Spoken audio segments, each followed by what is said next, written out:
Our God is an awesome God, He reigns from heaven above with wisdom, power and love. Our God is an awesome God.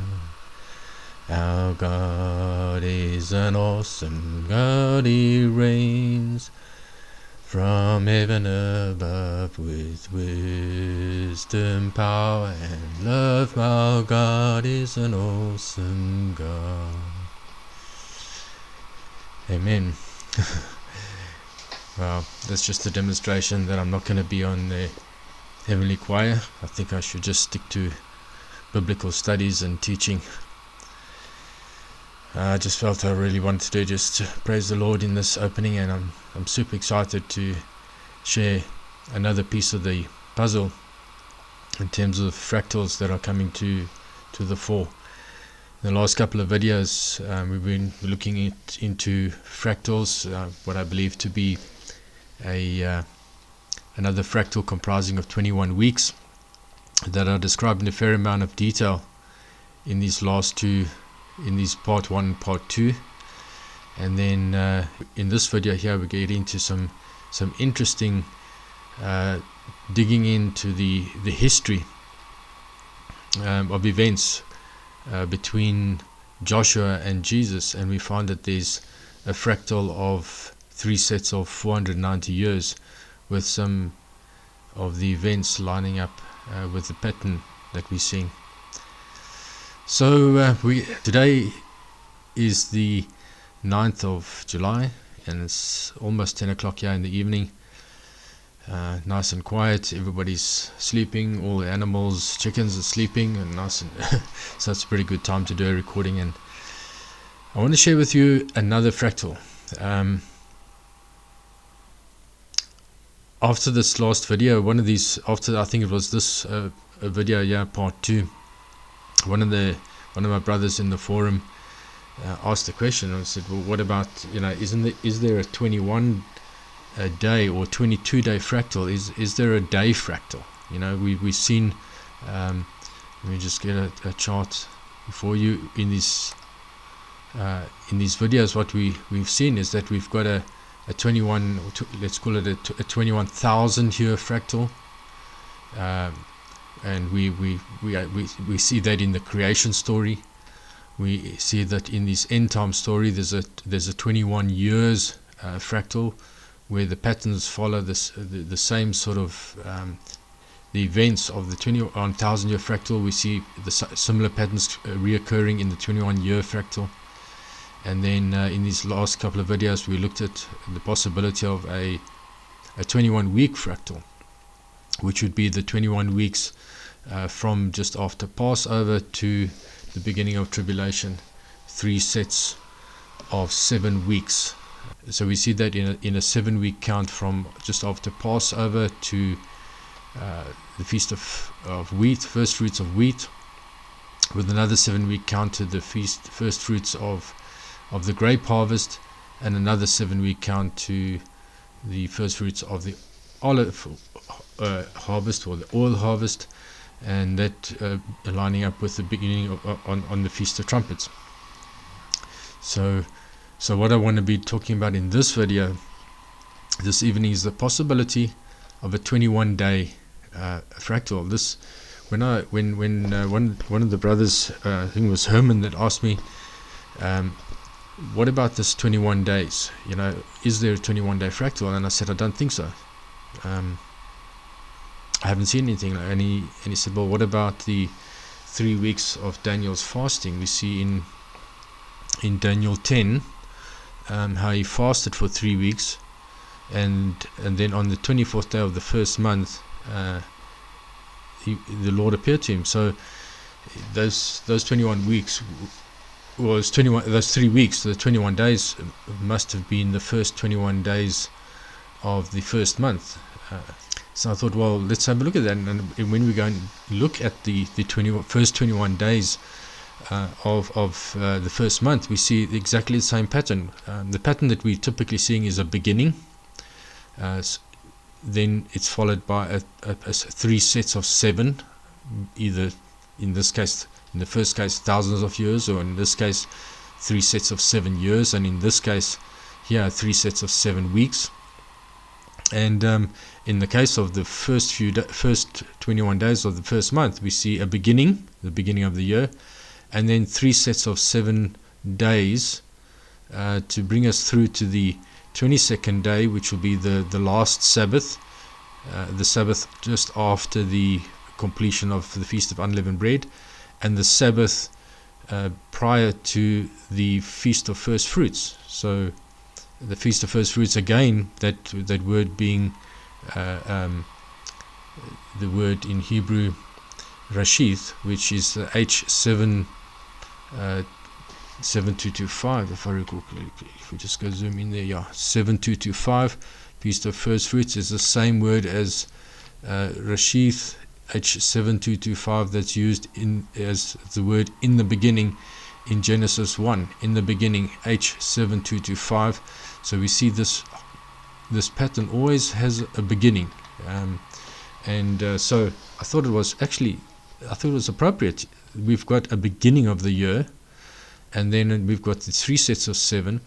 So when we have a look at these events, and we see that in the 21 days, we see, hang on, but there's something that happens here on the 10th day, and then on the 14th day is the crucifixion, the 16th day the resurrection, and then the 7 days of unleavened bread, with the 7th day of unleavened bread being a significant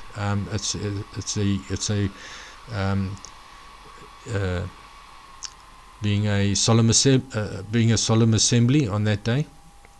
So I thought, well, I've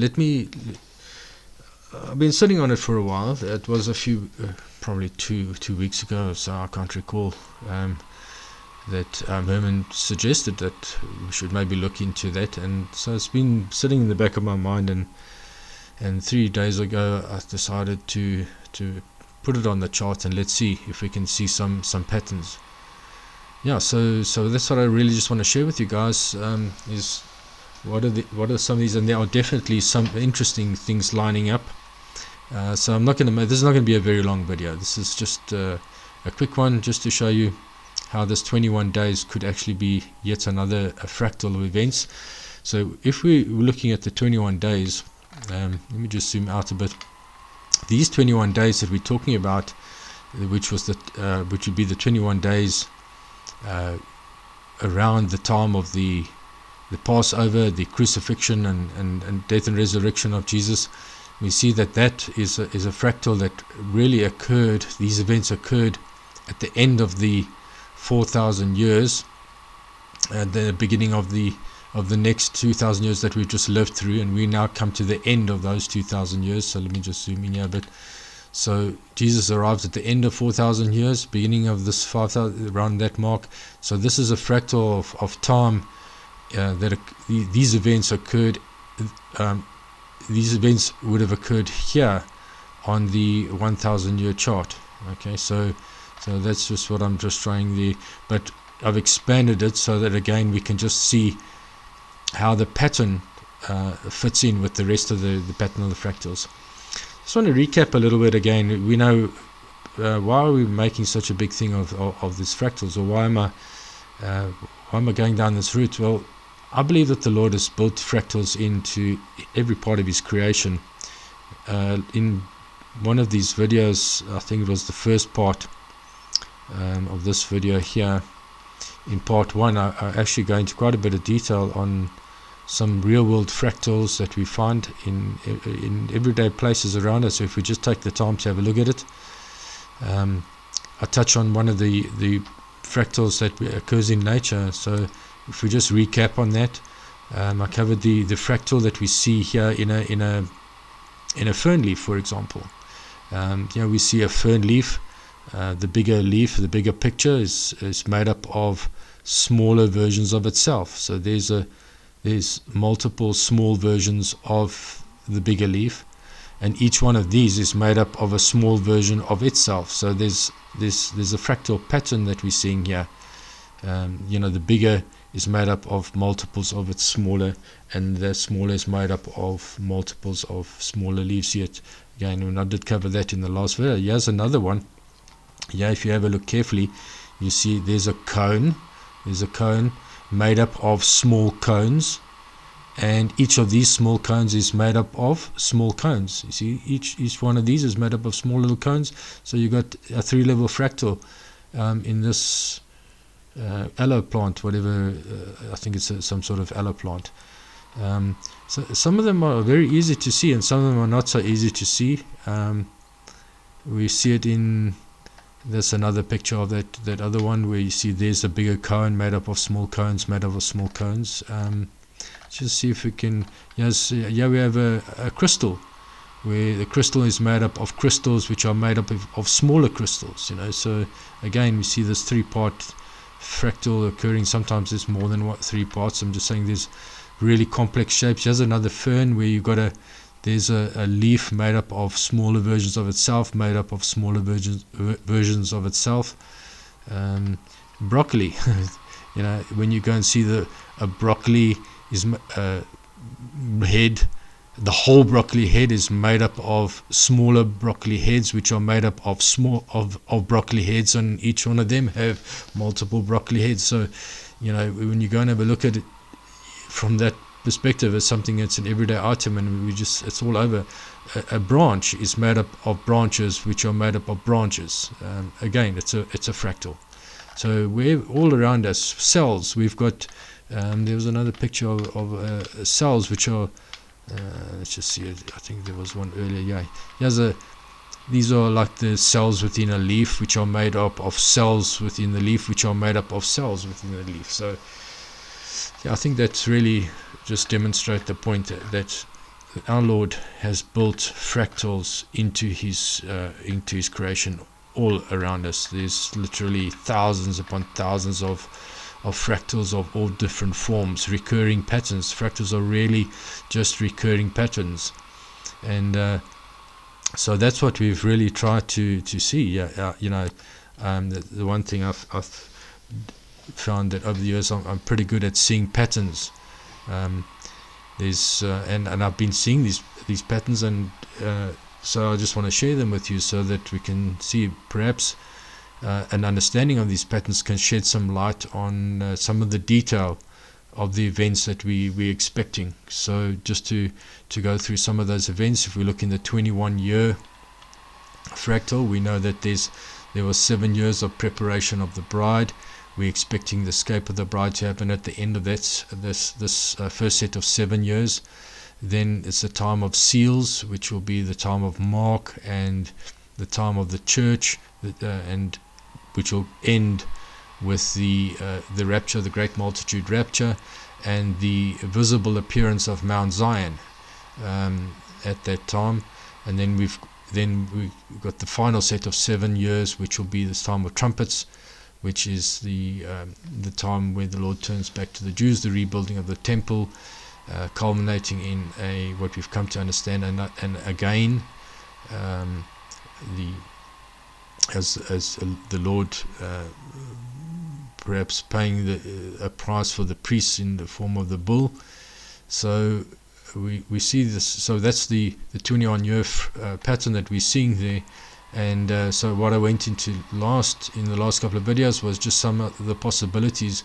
If we take this one event here, we may actually have a multiple event occurring at this event, and I'm suggesting that the 21-week fractal might be actually showing us this. So these last 21 weeks just before the beginning of seals would be this fractal here of the same sort of pattern, again comprising of 7 weeks leading up to what I believe happened, not visible to us, but probably the end of the main barley harvest.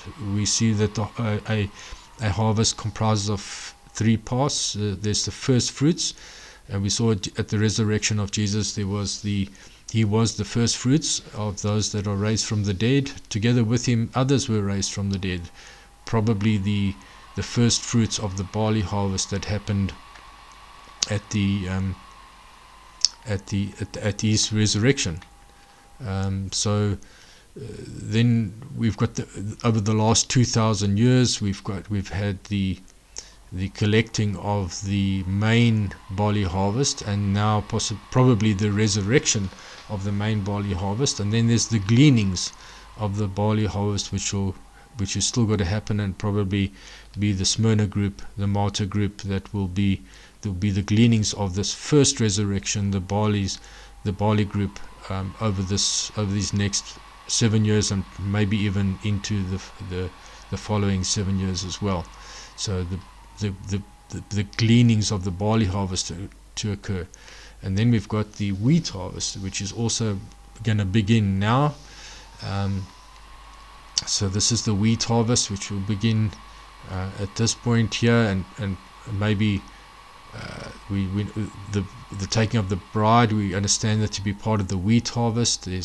I believe that there's a group of workers here that'll remain to work, that other than the Smyrna group, that will remain to work, that are also part of that wheat harvest, the first fruits of the wheat harvest. And then we have the main harvest of the wheat harvest, the great multitude rapture at the end of that 7 years, which will occur at the end of the wheat harvest pattern. And then begins the grape harvest, and there will be first fruits for the grape harvest, probably the 144,000 of Revelation 7, being a different group to this group that was first fruits over here. And then we've got the main harvest of the grapes during this time, and then gleanings right at the end of trumpets of the grape harvest. So in these harvest patterns, I think we've seen, this is something that probably has occurred, not anything that we could see, but that we've probably seen the completion of the main harvest of the barley, the resurrection of the dead, those that died in Christ over the last 2,000 years. So, and now we're about to go into the beginning of the wheat harvest. So, if we start taking these patterns into the day fractal, it's a little bit different, because we've got, as opposed to a crucifixion happening in the case of 1,000 years, we've got this. There was a cutting off at this point here, midway through this last 7,000 years, with another possible one happening here at the end of the 6,000 years. And I'm suggesting that this 3-week, this fractal of 21 weeks might be showing us that there's yet a third again, two agains over and above the original crucifixion of Jesus. And the reason why I say that is because we've come to understand that in the Exodus story, the striking of the rock, that the water would flow, is a type and shadow of the striking of Jesus. We know that occurred in 3 instances. The first instance happened in the beginning of the Exodus story, where the Lord told Moses to strike the rock and water would flow to give water to the people, and he did so. And so that was a type of Jesus' first striking, the death and resurrection of Jesus, from that point in time water flowed, spiritual water flowed. And so we see that type analogy. And then 40 years later, Moses was told again to speak to the rock, and instead of speaking, he struck it. And that was at the end of 40 years, and he struck the rock twice. So we got 2 strikings there, very close in succession, and we saw how that pattern reoccurs possibly reoccurs in the fractal story. So we've got a striking here, and then another 2 strikings here, which we know one is related to the witnesses at the end of trumpets. But if my understanding is correct, then this 21-week fractal story is pointing to another one which happens here. So it's at the end of the 21-week fractal, which completes just before the beginning of the seals. And so that would be fitting in terms of 2 strikes relatively close to each other, roughly 13 years apart, and as opposed with a big gap of 2,000 years between the first one and the next 2. Very much like the picture of the Exodus story, where we had the first one at the beginning of the 40 years and another 2 at the end of the 40 years. And here we've got 2,000-year gap, which is the equivalent of 40 jubilees. So there's definitely a picture to look at. And then we've seen, scripturally speaking, we see in Luke, in the Transfiguration story, Jesus is speaking to Moses and Elijah, and they speak about the decease that Jesus will achieve in Jerusalem. They speak about his death that will occur in Jerusalem, and that discussion is only mentioned in Luke. It's not mentioned in Mark and Matthew. Also in Revelations, we see in Revelation 5, we have the Lamb appears before the throne as slain, or like slain. So we've got, again, and we know that Revelation 5 is an event that occurs just before seals, which is in this time span, in this time slot over here, where he appears before the throne like as slain. So I think that's another thing that points to it. And then more recently, in the last couple of weeks, I've just come across a really excellent video on the atonement, the offerings that were made on the Day of Atonement, on the 7th day, on this 10th day of the 7th month. This is a video I have shared it on the forum, and those that are not on the forum that are listening to my videos, you definitely want to go and look this one up. And this guy really explains he explains the offerings that were made at the time of on the Day of Atonement. I'm going to go into the scriptures a little bit, but he really explains it really well. And if you'll come away with a clear picture on your mind that hang on a second, there's 3 offerings here. There's 3, and so we've got. Let's go and have a look at the scriptures. I've got it open here. We have to go to Leviticus 16 for that. For the Leviticus 16 is the Day of Atonement, and it's here that it describes what Aaron had to do and the priests had to do on the Day of Atonement. I'm not going to read it verbatim, but what we see here is that Aaron had to take a bullock for a sin offering. That would be for himself, to atone for his own sins, and he would take a ram as a burnt offering. And later on it goes is to take from the congregation 2 kids of goats, so two goats, 2 young goats, as a sin offering. And there's that same ram, the ram. So the ram and the goats come from the congregation. The bull is provided for out of the provisions of the priests. So that would be for his own. The bullock he is to offer the bullock of the sin offering, which is for himself. So he atones for his own sins before he can go into the Holy of Holies, before he can go and sprinkle the blood of the first step would be he would kill the bullock, and the blood of the bullock would go and sprinkle that on the altar for his own atonement. Okay, so that that would atone for his own sins. And if he didn't do that, he'd be basically if he was guilty of sin, he would be struck dead right there and there in the Holy of Holies. So he had to do that first, and then he would take the 2 goats, and they would place lots. They would choose the goats. One would be sacrificed for a sin offering for the congregation, and the other one would be called the scapegoat, and the scapegoat would be released. And the scapegoat, so after having done the two sin offerings, it's actually interesting that this chapter this section doesn't go into detail of when this ram for the burnt offering is done. That's a whole different offering.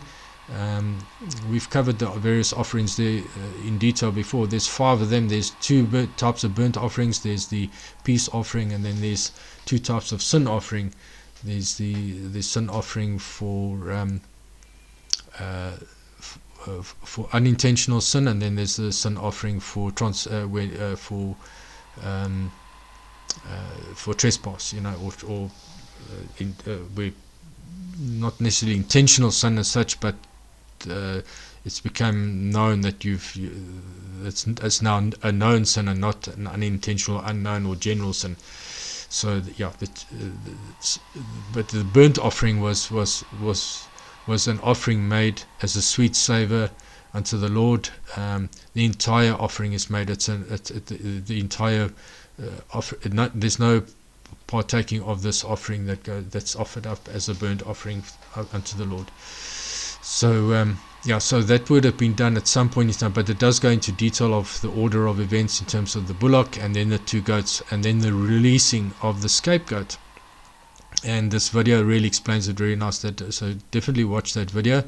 Then yes, in green is the detail. You bring the sin offering for himself, and you go through all those various processes, and then followed by the goat for the sin offering, and then he would make so that was for atonement for himself and his household. So it's himself and the priest. So this bullock here is not just for his own sin, but it's atonement for himself and his household, the priests, and for all the congregation is the goat is for all the congregation. Okay, that's covered in the sin offering. In the detail of Leviticus 1, 2, 3, 4, and 5, you can read the detail of those 3 types of offerings.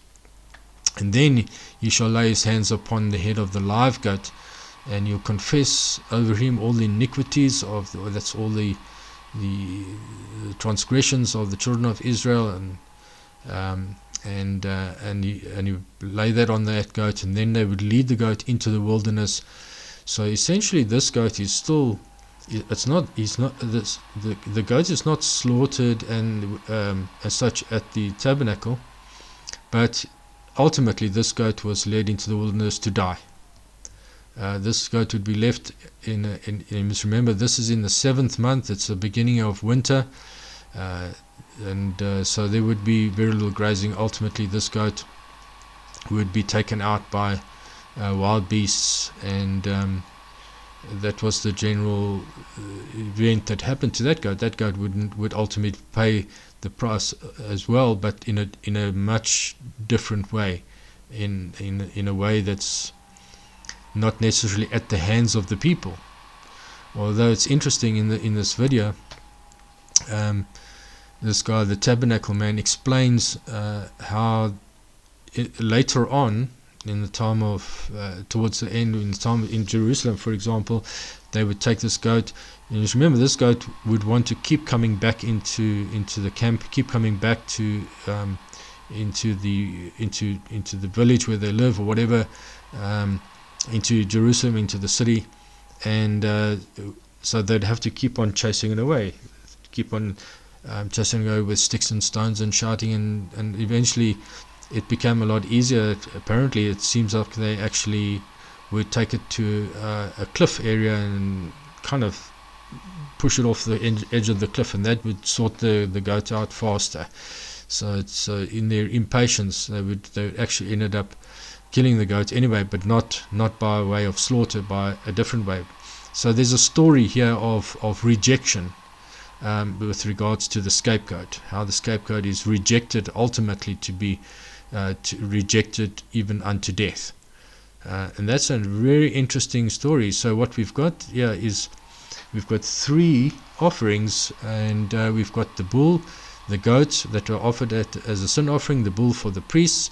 And we understand very clearly at Ministry Revealed, when Alan has gone into that in quite a lot of detail, we understand those 2.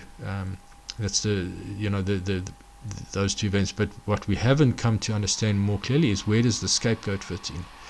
And when I started seeing this pattern of 3, and I said, but the first thing that came to mind was, if there is yet another again, what would it be? And it immediately came to mind that the scapegoat, we've never understood exactly where the scapegoat fits in, and we know that Jesus has said that this generation will reject him.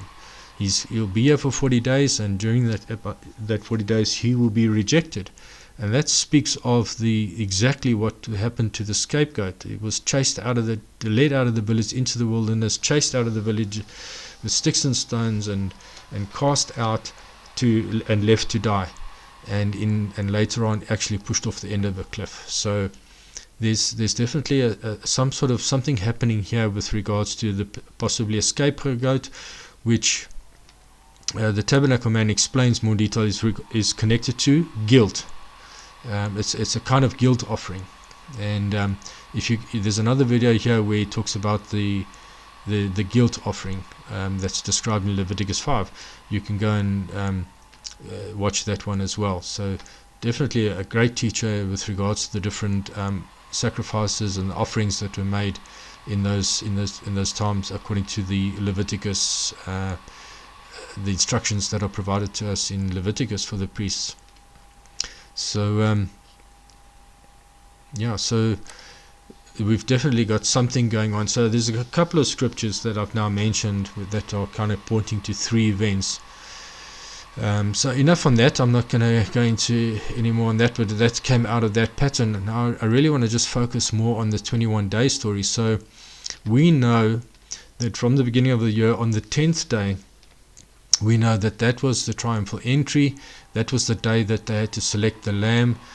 They would inspect the lamb, they would keep it with them, and then on the 14th day they would sacrifice. This is the Passover lamb would be sacrificed on the 14th day.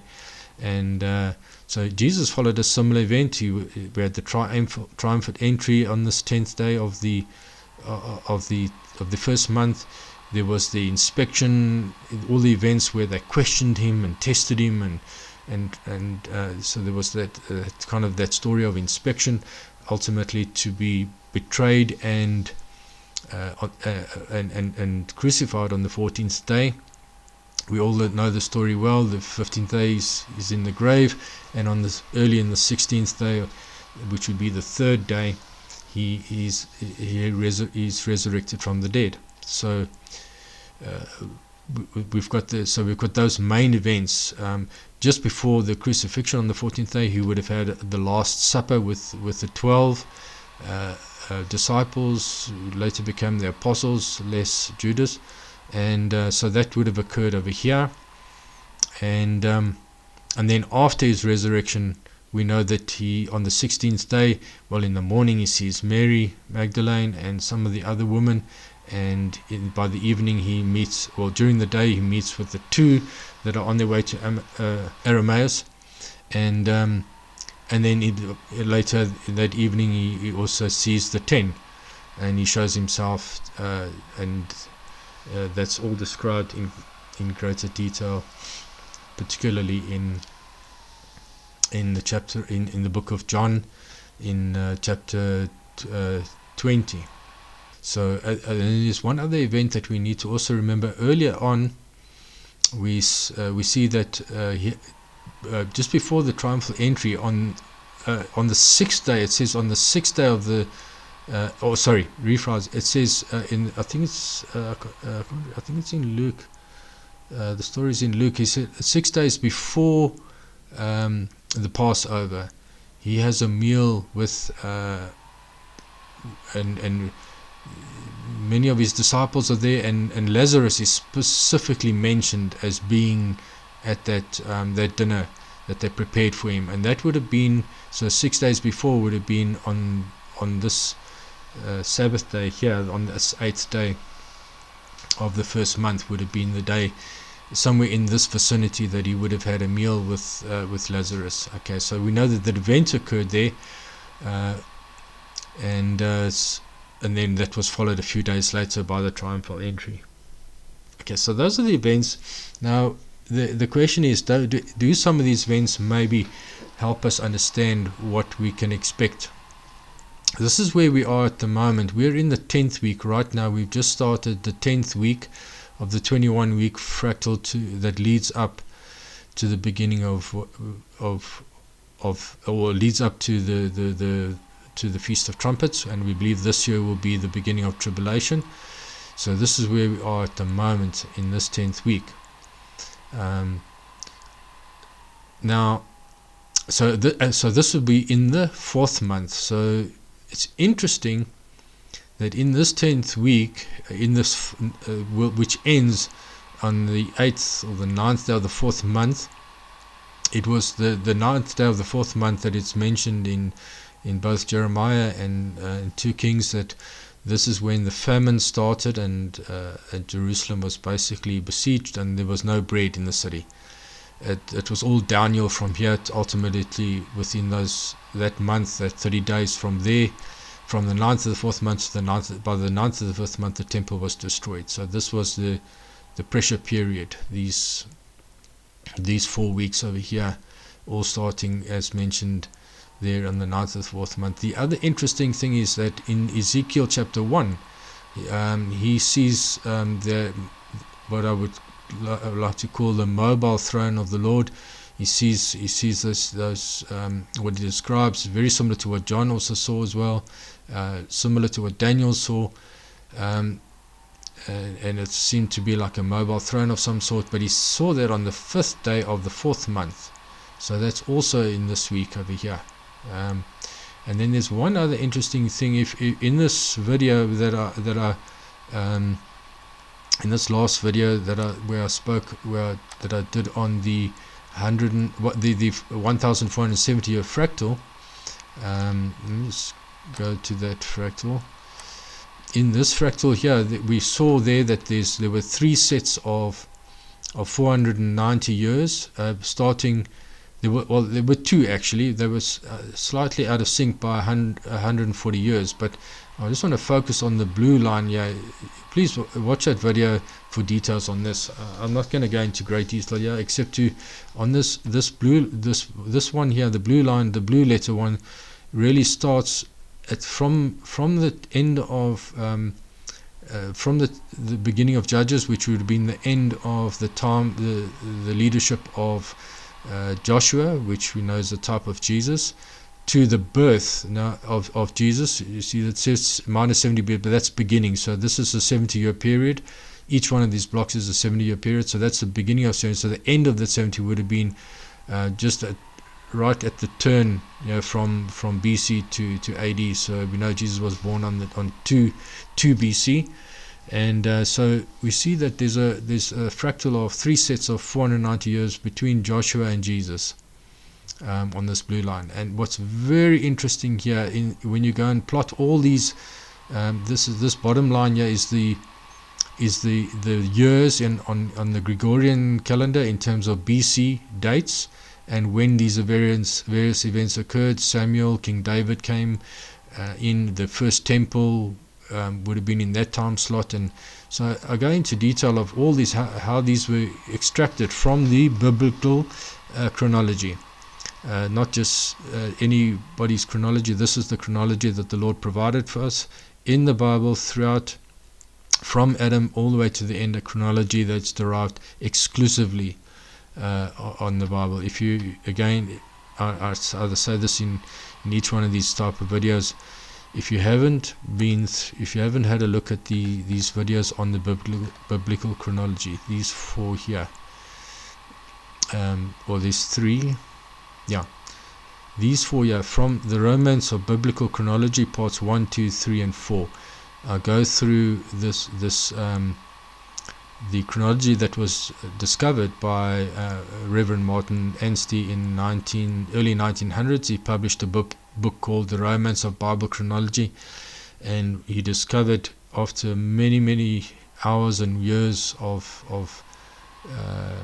research through the Bible, we from that point in time we had a chronology from Adam to the time of Jesus, entirely based on the biblical record, which is actually something marvelous to know, and it corrects all the other errors that are proliferant in all the other types of chronologies that various people use. So with this chronology, we were able to go and have a look at this pattern, and we found that there was 1,470 years between those events, from the end of Joshua to the birth of Christ. And we see these events in the chronology from the Bible. They recorded. So the one I want to highlight here is right here, this one where Elijah, the time of this was the time of Elijah and also Jezebel, in this time slot here, and we see that was in the 10th 70-year period. So each one of these blocks is 70, so it's 1, 2, 3, 4, 5, 6, 7, 8, 9, 10. So in this 10th period of 70, we have the story of Elijah, and he would have been after, it was in this time period that he was taken up, similar to the way Enoch was taken. He didn't taste of death. So interesting that would equate to the 10th week. So this, again we see there's 7, 8, 9, 10. So exactly in the 10th where we are at now, we have the Elijah story lining up, and then we've got the Ezekiel story lining up with this, and we've got when the famine started here, and we've got this lining up with the triumphal entry. And so now I want to go, and so I suggested, and again, all of these things are I'm just sharing with you guys the patterns that I'm seeing. Okay, so I'm not saying this is not doctrine. Okay, this is just observing and having recognized certain patterns, and what I believe could be helping us to understand some of the coming events. Okay, and I've suggested that what I'm seeing is here that the book of John, which we know is 21 chapters, and it lines up with the 21 years, the 21-year fractal, that there's also a 21-week chapters to weeks. So the chapters to 21 weeks. So within the chapters, we see that there's, for example, in chapter 20, which is about the resurrection, the death and resurrection, and a story, we see that lining up with all the agains right throughout. And so we see there's in the 21 years, and what I'm suggesting to be in the 21 weeks, it's lining up. And so that's just something we need to observe. So there's, and then in the days one, obviously this is now, it's not lined up over there. Yeah, the crucifixion happens over here. But when you take this event, this whole 21-day event, it's right there in line with that.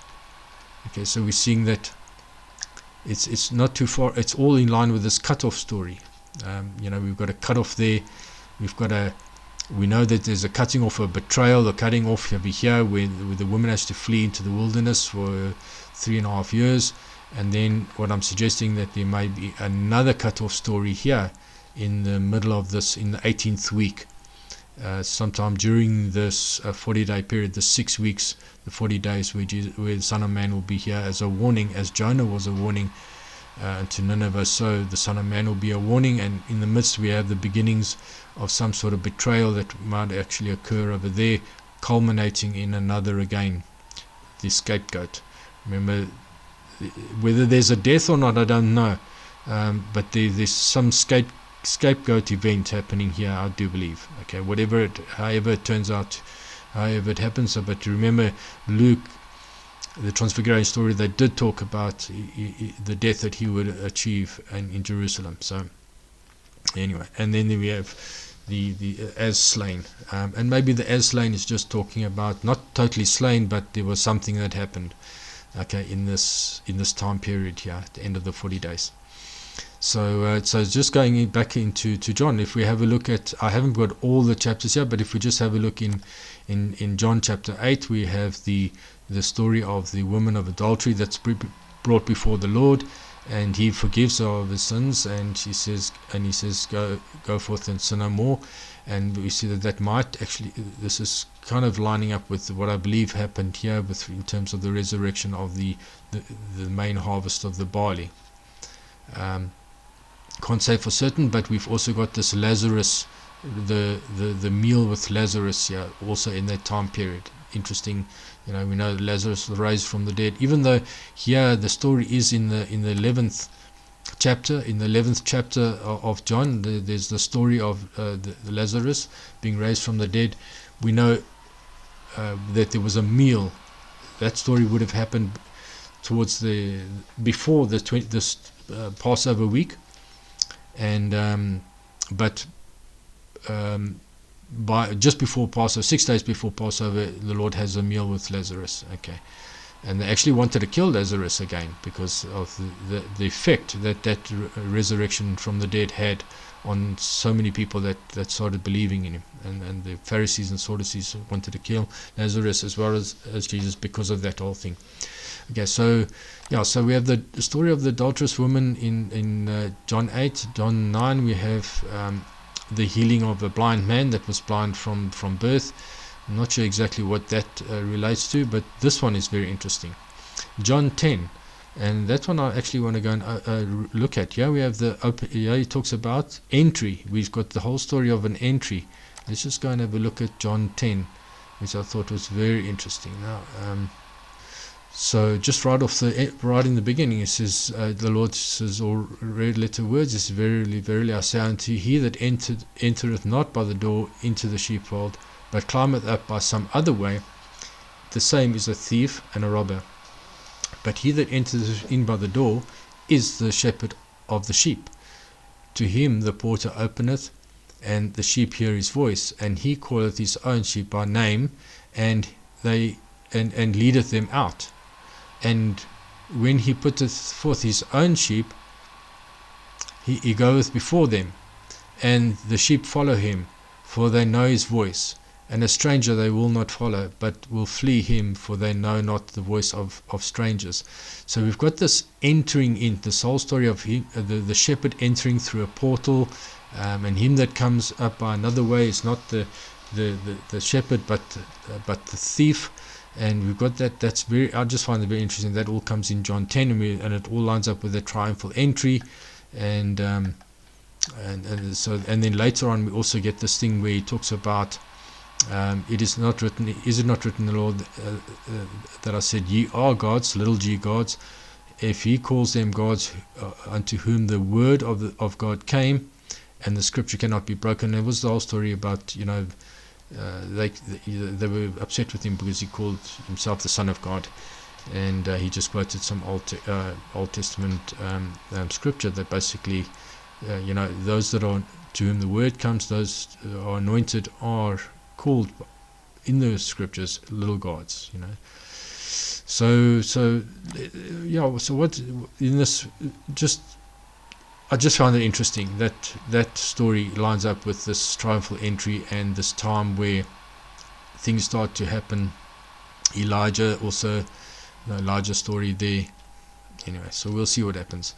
Then we've got the story of Lazarus raised from the dead in the 11th chapter of John. Then we've got the story in the 12th chapter of John, where Jesus' feet are anointed by Mary with oil. The Lord says, I am the light of the world, and there's a whole lot of things that happen in this. I'm not going to go into, but there's a number of things that are spoken of in this particular chapter. Chapter 13 is the Last Supper. Very interesting how this could be talking about, and we see how that also lines up with this Last Supper event just before the 14th day. So in the 13th week, which I believe is lining up with the 13th chapter in John, we've got the Last Supper, and that really lines up for me. That's another one of these really strong highlights. Something's happening here about some sort of Last Supper, some sort of meal happening over there. Then of course we've got the the crucifixion and resurrection happening over a period of, in this case it was from, let's call it a day and a half, call it 2 days. But we've also got and then the time when he was in the grave, which is also kind of lining up with this time where we believe we're going to be seeing the escape of the bride in this time slot here, and a wedding week. So we've got this time in the grave and this wedding week in this. So this is the whole leaf. That's just 1 day, but you can see the pattern is following. So there's a he was away, he was here crucified, then away, and then back again, and it's kind of the same sort of story. He's away and then back again for his 40 days, with the 40 days starting at the end of this what I believe to the 15th week. And it's interesting that in this 15th week, in John, he's talking about the branch, and he's the branch, and or he's the vine, and we are the branches, and we need to abide in him. If we're going to produce fruit, we need to abide. And that whole story it's really kind of related to a joining event. Interesting, becoming one, almost like a husband wife story there. Then the next chapter, then in John, it's talking about the coming persecution and the comforter that he will send. So it's kind of pointing to that 40-day story where he starts preparing a group of disciples and teaching them and preparing them for what's coming. In the 17th chapter, again related to the 40 days, he's praying over those that the Father had given him. He prays for, he says they will, they're going to remain in the world, and he's, and he prays over them in that whole beautiful prayer in chapter 17, which is kind of relating to, again, this whole process of preparing his disciples. In the 18th chapter of John, we have the betrayal, which is kind of pointing to this cutting off again. We got this betrayal story, cut off, and it's all lining up with that. And then in then there's the actual crucifixion in chapter 19 of John, crucifixion, and then the resurrection in chapter 20. So how long this is going to take in the third possibility, probably over a few weeks, and may not even culminate in an actual death, but there may actually be an actual death as well. So I don't know, we'll leave it at that. And then in the final chapter of John is where he commissions his disciples. Really, it's the whole meal at Galilee, and he's this whole story where he says to Peter, "Feed my sheep, feed my lambs," and do you love me? Do you love me? Feed my sheep, feed my lambs. And then there's the 153 fish that are pulled up in a net, which is really it's about a commissioning, and that's in the 21st chapter of John, which is kind of pointing to this final commissioning just before he departs again at the end of his 40 days. So that's okay. Then we didn't mention there was also this after his resurrection, we see this meeting with 2 and then the 10 later in that evening, and I think it's kind of, there's something happening here as well. This is the very beginning of his 40 days as well. There's just some things to consider as to how they all fit together, but there's probably a lot more that we could, if we spend more time getting into that, into those various patterns, we might be able to glean. So as I sit right now, I'm sitting on tender hooks, watching out for this week in particular, to see if something may happen. Certainly not taking on the bride. I'm not saying that the bride will I'm fully aware, and I fully believe that the actual bridal taking event will happen at the end here in this 14th week, 15th, with the wedding being in this 15th week here in that time slot, which of course is over here just before the time of seals.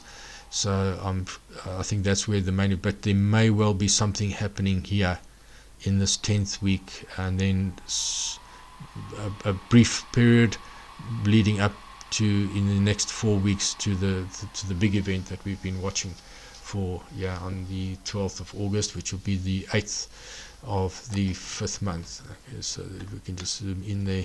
So that's the 9th of the 5th month where we think that will happen. This Mount Zion event, which we see happening over here in the 21 year, we see Mount Zion coming, and then the rapture, the great multitude that's taken up. I think we're going to see, this is another Mount Zion event, not visible. This one will clearly be visible, this one will not be visible. This, I think, is related to Revelation 14, where the 144,000 of Revelation 14 are standing on Mount Zion. That's where I think that fits in. So of course, because I believe that those are two different groups. The 144,000 that comes in here is not the same group as 144,000 that comes in here.